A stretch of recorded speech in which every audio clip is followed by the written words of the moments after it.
नमस्कार। द देसी अड्डा पर आपका स्वागत है। मैं हूं राकेश तिवारी।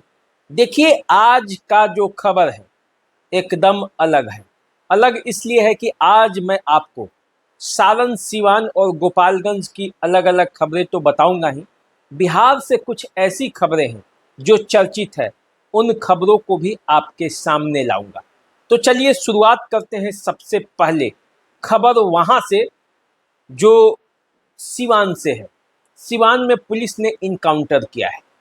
एक अपराधी को शराब व्यवसायी माना जाता है, अवैध तरीके से शराब का धंधा करता था, राहुल यादव। उनको पुलिस ने गोली मार दी। देखिए, जीरादेई विधानसभा क्षेत्र के खरगी रामपुर की ये घटना है। एसटीएफ और जीरादेई पुलिस ने संयुक्त रूप से छापामारी की और छापामारी के दौरान जब राहुल यादव भागने लगा, पुलिस पर अटैक कर दिया, तब पुलिस ने उसे गोली मारी। 2-3 गोली लगी है हाथ और पैर में। इलाज के लिए अस्पताल में रेफर कर दिया गया है। अस्पताल ले जाया गया, वहां से उसे आगे के लिए रेफर किया गया है, ऐसी खबर है। तो सिवान में पुलिस अब सक्रिय हुई है अपराध और अपराधियों पर लगाम लगाने के लिए। सिवान से निकलकर अब चलते हैं सारण में। सारण में महाराजगंज के पूर्व सांसद प्रभुनाथ सिंह के भतीजे युवराज सुधीर सिंह ने अपने चाहने वालों से भावुक अपील किया है।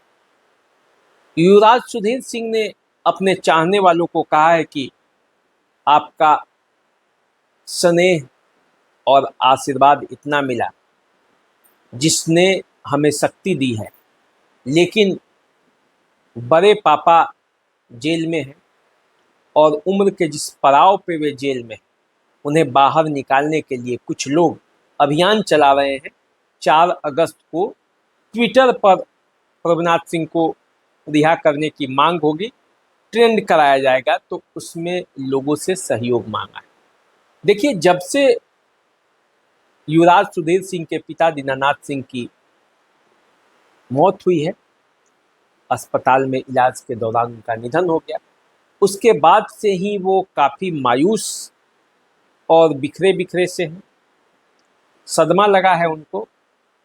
जिस इंतजार में थे कि जेल से पिता वापस आएंगे, पिता तो वापस नहीं आए, उनका 100 वापस आया और उसके बाद से सुधीर सिंह, प्रभुनाथ सिंह और उनका पूरा परिवार लगभग मायूसी और सदमे में चला गया।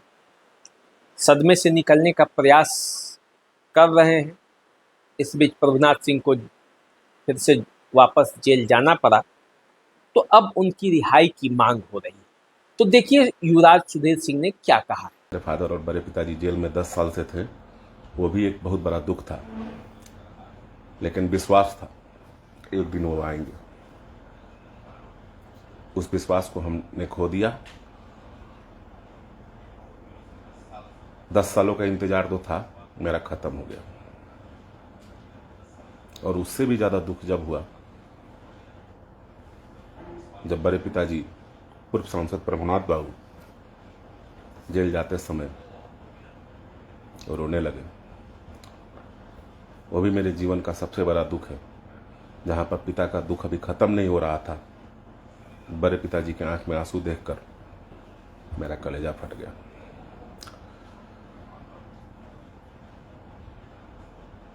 दस साल से कभी भी चेहरे पे अपने दुख को जाहिर न करते हुए समाज में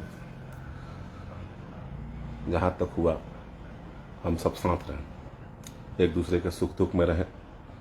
जहां जरूरत हुआ वहां सच पे के लिए लड़ता भी रहा। बहुत लोगों को अच्छा लगा, बहुत लोगों को बुरा लगा, लेकिन जहां तक मेरे हार्ट से आवाज निकली मैंने कह दिया। और आज मैं सच पूछिए तो खुद समझ नहीं पा रहा हूं कि अब मैं किससे क्या कहूंगा। शुरू से ही बड़े पिताजी से बहुत कम बात करता हूं, बहुत कम बोलता हूं। पापा से बात करता था, ऐसा बात नहीं था कि उनका डांट नहीं सुनता था, लेकिन उस डांट में भी समझाने का तरीका कुछ अलग था। रात को जब लेट हो जाता था देहात से, तो हर समय खबर लेने वाले वही रहते थे। माँ चिंतित रहती थी कि मेरा बेटा 2 बजे रात को आएगा, न्योता करके कि 3 बजे रात को आएगा। तो कहीं ना कहीं किसी न किसी के जरिए माँ को मैसेज कराते थे कि यहाँ गया है, वहाँ गया। अब यही सब सोचकर अपने आप को संभाल नहीं पा रहा हूँ। अन्य भी परिवार के सदस्य बहुत दुखी हैं, लेकिन जिस दिन पिताजी का डेथ हुआ था 3 तारीख से लेकर 19 तारीख तक, जिस तरह मैं नहीं जानता हूँ कि मेरे जीवन में मैंने किसके लिए क्या किया क्या नहीं किया, लेकिन एक बात जरूर जानता हूँ, आप लोगों ने मेरे पिता को जो सम्मान दिया, शमशान यात्रा से लेकर श्रद्धांजलि सभा, और वो 13 दिन जो हिंदू धर्म में होता है, मेरे दरवाजे पे यूपी, बिहार और झारखंड के हर समाज के लोग के आंखों में आंसू लेकर आप लोगों ने जो समर्थन दिया, आप लोगों ने इस परिवार को हौसला दिया, मैं तो अधीन हो गया हूं आप लोगों का। अगर सांसें चलती रही तो जीवन का लक्ष्य यही रहेगा। मैंने जीवन में कभी पद की कामना नहीं की। चुनाव मेरे परिवार में बहुत सारे लोग लड़ते हैं, मैं इस तरह भी समाज सेवा करता था और करता रहूँगा। बाकी सब मेरे भाई सबको जहीं भी फ़ोन के जरिए, सोशल मीडिया के जरिए मिल नहीं पा रहा हूँ, एक बात हाथ जोड़ के कहूँगा, मुझे कुछ दिन अकेला छोड़ दीजिए। कहीं ना कहीं मैं अगर अंदर से हिम्मत आई तो मैं ज़रूर आप मैसेज करके कहूँगा अब थोड़ा ठीक लग रहा है, लेकिन प्लीज़ भाई से बस मुझे अकेला छोड़ दीजिए, कुछ दिन मुझे अकेला रहने दीजिए। जब हिम्मत आएगी तो आपसे ज़रूर बात करूँगा। बाकी सभी भाइयों को मेरे पिता को सम्मान देने के लिए धन्यवाद है। मेरे बड़े पापा के आंसू जो गिरे हैं अपने भाई के लिए, आप लोगों ने पोछे भी हैं। मैं एक ही बात कहूँगा कि 4 अगस्त को मेरे कुछ भाई जो हैं वो ट्विटर पे, वो शायद टाइमिंग तो मुझे नहीं मालूम है क्योंकि उन लोगों से अभी संपर्क ज़्यादा नहीं हो, लेकिन 4 अगस्त को मेरे बड़े पिताजी की रिहाई के लिए ट्विटर पे, तो मैं चाहूँगा कि उसको आप लोग ट्रेंड कराएं। बाप तो खो दिया, अगर बड़े पिताजी आ जाते हैं तो शायद मेरे परिवार को सहारा मिल जाए और हिम्मत आप लोग दे दें। 74 साल की उम्र में 2, 4, 5 साल हम लोग के साथ वो समय बिताते हैं, तो कहीं ना कहीं आखिर समाज को मजबूत करेंगे और कहीं ना कहीं उनको हिम्मत मिलेगी। अब सारण और सिवान से निकलकर थोड़ा राज्य की राजनीति में चलते हैं। पटना में सम्राट चौधरी को लालू यादव के खिलाफ बोलना काफ़ी भारी पड़ गया। भारी इसलिए पड़ गया कि अब सम्राट चौधरी के खिलाफ कुशवाहा समुदाय जो आरजेडी से जुड़ा हुआ है वो एकजुट हो रहा है और कुशवाहा समुदाय से ये अपील कर रहा है कि सम्राट चौधरी का जो है वो बहिष्कार किया जाए। उनके खिलाफ निंदा प्रस्ताव भी लाया है। आलोक मेहता जो कि आरजेडी के विधायक हैं, मंत्री भी रहे हैं, उनके आवास पर कुशवाहा नेताओं की बैठक हुई और सम्राट चौधरी के लिए निंदा प्रस्ताव लाया गया। सम्राट चौधरी जी ने जो कुछ भी किया वो हमें ऐसा लगता है कि भारतीय जनता पार्टी ने उनके कंधे पर बंदूक रखकर और तमाम पिछड़ों की एकता को तोड़ने, एकता पर निशाना साधने का काम किया है। विगत दिनों में जो यादव और कुशवाहा समाज की नज़दीकियां बढ़ रही थी, यह बात भारतीय जनता पार्टी और एनडीए वालों को बर्दाश्त नहीं हुआ, इसलिए उन लोगों ने सहारा लिया सम्राट चौधरी का और ऐसी स्थिति बनाने की कोशिश की कि जैसे यादव और कुशवाहा समुदाय में टकराव हो जाए। लेकिन कुशवाहा समाज उतना सुसुप्त नहीं है। कुशवाहा समाज बिहार में जागृत है और कुशवाहा समाज ने इसको संज्ञान में लिया और उसकी तीखी भर्त्सना चारों तरफ हो रही है। चारों तरफ से लोगों के द्वारा जो संदेश आए हैं उन किसी ने उसकी सराहना नहीं की। सराहना की गई तो तेजस्वी प्रसाद यादव जी के व्यवहार की सराहना की गई, जिन्होंने संयमन का एक परिचय दिया। एक मैच्योर्ड पॉलिटिशियन की तरह उन्होंने अपना अपने पक्ष को रखा और संयमित होकर उन्होंने एक भावी मुख्यमंत्री का जो एक व्यवहार और स्वभाव होना चाहिए उस रूप में अपने आप को पेश किया। इसलिए कुशवाहा समाज जो आज यहाँ एकत्रित है, सारे लोगों ने मिलकर 2 प्रस्ताव पारित किए हैं। एक पारित किए हैं कि सम्राट चौधरी जी ने चाहे जिस किसी के कहने पर या जिस स्वार्थ में, कुर्सी के स्वार्थ में उन्होंने जो व्यवहार किया तेजस्वी प्रसाद यादव और लालू प्रसाद जी के परिवार के प्रति, उस व्यवहार के लिए यहाँ निंदा प्रस्ताव हम सब लोगों ने पारित किया है सर्वसम्मति से, एक मत होकर। अब देखिए, इस खबर से निकलते हैं और चलते हैं तेज प्रताप यादव के पास। तेज प्रताप यादव जो तेजस्वी यादव के खिलाफ अब धीरे धीरे बोलने लगे।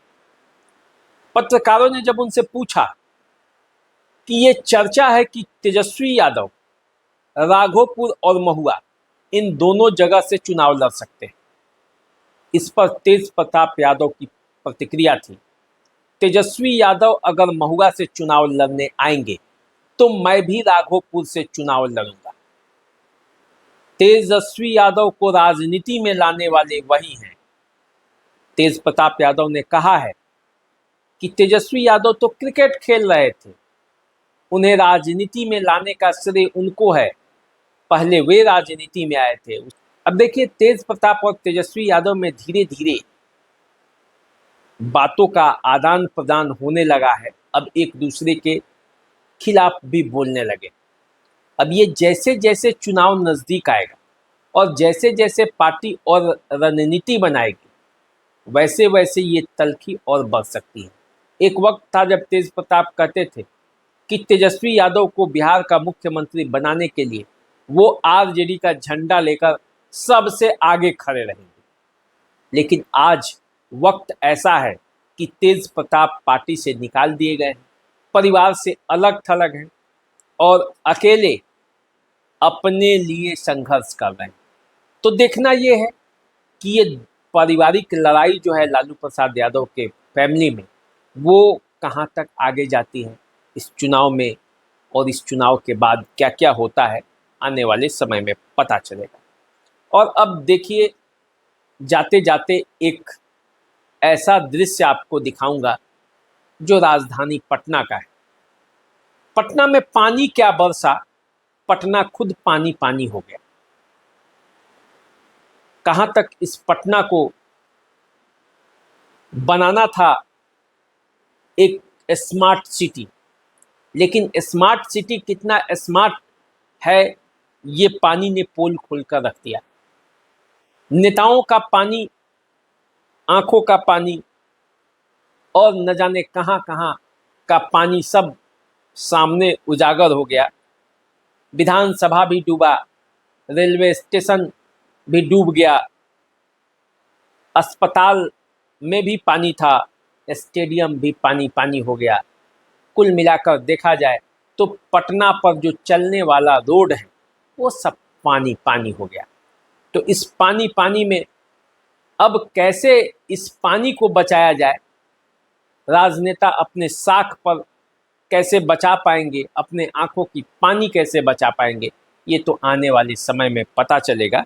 लेकिन ये सब मामला आज पूरा पटना, पूरा बिहार के लोगों ने देखा कि बिहार के कई शहरों में आज जब इंद्र भगवान ने पानी दिया तो किसानों को राहत तो हुई, लेकिन साथ साथ सरकारों की पोल खोलते हुए गया ये पानी, क्योंकि शहर के शहर पानी से लबालब हो गए। लोगों को आने जाने में असुविधा होने लगा, ट्रेनों के परिचालन में भी असुविधा होने लगा। तो सरकार का पानी नहीं बच पाया यदि इंद्र ने अपना पानी बरसाया। तो चलिए, आप हमारे साथ बने रहिए, देखते रहिए देसी अड्डा।